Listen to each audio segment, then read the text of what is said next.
Hi, this is Thomas from Cozy Grammar.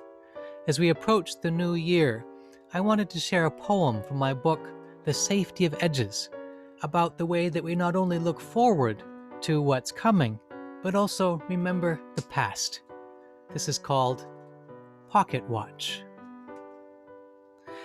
Each day when I remember, I wind the old watch, hanging from its stand where it watches my desk.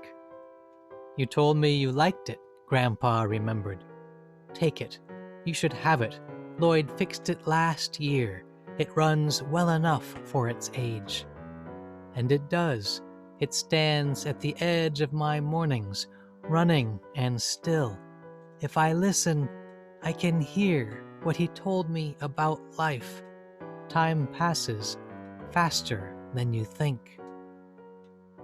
Remembering his voice, I take the old watch, wind it, renew it, set it on its stand, and dare to enjoy the time that I have, that I know won't last forever.